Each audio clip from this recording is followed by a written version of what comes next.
প্রিয় শিক্ষার্থীবৃন্দ, আজকে আমরা ইংরেজি রাইটিং সেকশনের একটি গুরুত্বপূর্ণ বিষয় নিয়ে আলোচনা করব। সেটি হচ্ছে অ্যাপ্লিকেশন। যেখানে একটি অ্যাপ্লিকেশন শিখেই আমরা একই ধরনের অনেকগুলো অ্যাপ্লিকেশনের অ্যান্সার করতে পারবো। এবং সেটি হচ্ছে তোমাদের পরীক্ষাতে অ্যাপ্লিকেশন এভাবে আসে যে write an application to the headmaster or principal setting up এ। এবার সেখানে আসতে পারে canteen or common room, computer club, debating club, English debating club, library room বা English language club or hall room অথবা এটসেট্রা। যেটাই আসুক না কেন, তুমি একটা শিখেই সবগুলোর উত্তর দিতে পারবে। আমি তোমাদেরকে অর্থসহ সেটি বুঝিয়ে দিচ্ছি এবং এটি হচ্ছে সকল ক্লাসের শিক্ষার্থীদের জন্য গুরুত্বপূর্ণ। সেটা হতে পারে ক্লাস 6 থেকে একদম ইন্টারমিডিয়েট পর্যন্ত সকল ক্লাসের শিক্ষার্থীদের জন্য এটি গুরুত্বপূর্ণ। যেমন এখানে আমি বাংলায় লিখে রেখেছি, কোনো কিছু স্থাপনের জন্য অনুরোধ করে বা অনুমতি সে আবেদন। আমি একটু অর্থসহ যদি বলি, যেমন এ ক্যান্টিন, ক্যান্টিন মানে হচ্ছে স্কুলের ভিতরে যে দোকান হয় সেটি, কমন রুম যেখানে শিক্ষার্থীরা বসে আড্ডা দেয় অথবা ওয়াশরুম, তারপর কম্পিউটার ক্লাব তো তোমরা বুঝোই, ডিবেটিং ক্লাব মানে হচ্ছে বিতর্ক প্রতিযোগিতা ক্লাব, ইংলিশ ডিবেটিং ক্লাব ইংরেজি বিতর্ক প্রতিযোগিতা club, library room, English language club এবং হল রুম। এখান থেকে এই যে কয়টা আছে, 1 2 3 4 5 6 7 8, একটা শিখলেই তুমি 8টির অ্যান্সার দিতে পারবে। এবং সেটির জন্য তোমাকে প্রথমেই এখানে একটা ডেট লিখতে হবে, তারপরে দ্য হেডমাস্টার, যদি স্কুলের শিক্ষার্থী হও তাহলে হেডমাস্টার লিখবে, যদি কলেজের শিক্ষার্থী হয় তাহলে প্রিন্সিপাল, তারপরে তোমার স্কুলের নাম লিখবে। আর এখানে subject fare for setting up, প্রশ্নে উল্লেখিত বিষয়টি, তার মানে যদি ক্যান্টিন আসে তাহলে ক্যান্টিন লিখবা, যদি কম্পিউটার ক্লাব আসে তাহলে কম্পিউটার ক্লাব লিখবা, যদি হল রুম আসে তাহলে হল রুম লিখবা। ঠিক আছে? Sir, we the student of your school, মানে আমরা আপনার বিদ্যালয়ের শিক্ষার্থী, বেগ most respectfully two state that a large number of student study in your school, মানে যথাবিহিত সম্মান প্রদর্শনপূর্বক নিবেদন এই যে আপনার বিদ্যালয়ের হচ্ছে অনেক শিক্ষার্থীর একটা স্কুল।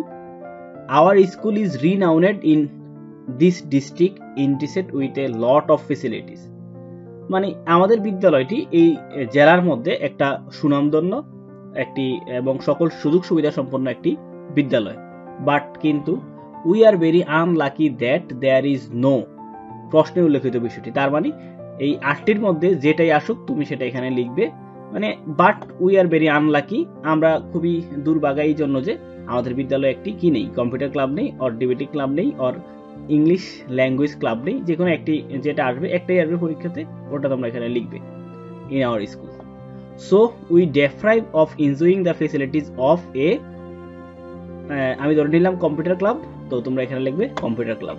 যদি আমাদের বিদ্যালয়ে একটি কম্পিউটার ক্লাব হয় তাহলে আমরা অনেক বেশি আনন্দিত হব।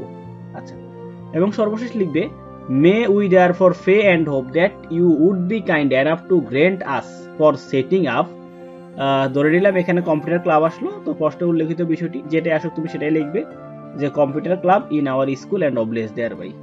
তো অতএব আমাদের বিদ্যালয়ে একটি কম্পিউটার ক্লাব স্থাপন করে আমাদেরকে বাধিত করতে আপনার সুমুজি হয়। তারপর হচ্ছে we remain sir your obediently the student of class, তোমরা যেই ক্লাসের শিক্ষার্থী ওই ক্লাসের নাম লিখবে এখানে। তো এটি হচ্ছে একটা অ্যাপ্লিকেশনের সাহায্যে অনেকগুলো অ্যাপ্লিকেশন লেখার নিয়ম।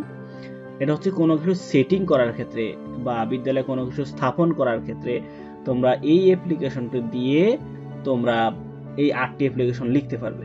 এবং আরো কয়েকটি ইজি টেকনিক আছে কিভাবে তোমরা হচ্ছে ইমেল লিখবে, এবং যদি সাহায্য চেয়ে যদি অ্যাপ্লিকেশন হয়, এটি আরেকদিন হচ্ছে বুঝিয়ে দিব, তোমরা একটু এমনি দেখে নিতে পারো। এটি হচ্ছে সাহায্য চেয়ে অ্যাপ্লিকেশন, যেমন ফিনান্সিয়াল ডোনেশন, তারপর হচ্ছে ফিনান্সিয়াল হেল্প, তারপরে ফুল ফ্রি স্টুডেন্টশিপ, এগুলো যদি আসে তাহলে এই অ্যাপ্লিকেশন লিখতে পারবে। আরেকটি অ্যাপ্লিকেশন আছে, সেটি হচ্ছে character certificate or transfer certificate. এই ট্রান্সফার সার্টিফিকেট খুবই গুরুত্বপূর্ণ সকল ক্লাসের শিক্ষার্থীদের জন্য। তারপরে টেস্টিমোনিয়াল, এরকম যদি আসে এই 3টে অ্যাপ্লিকেশন তুমি একটা ফরম্যাট দিয়ে লিখতে পারবে এই নিয়ম অনুযায়ী। এই শুধু এই এখানে যে বিষয়গুলো আছে এখান থেকে একটা শুধু তোমরা লিখে দিবে যে ডাব্লিউ পরীক্ষাতে, ঠিক আছে। আচ্ছা, আর এখানে আরো আছে যে রাইটিং সেকশনের প্যারাগ্রাফ, রাইটিং সেকশনের নিয়ম, এগুলো হচ্ছে অন্যদিন এগুলো নিয়ে আলোচনা করব। আজকে অ্যাপ্লিকেশন নিয়ে আলোচনা করলাম, তোমরা এটা ভালো করে শিখে রাখবে, ঠিক আছে। আল্লাহ হাফেজ।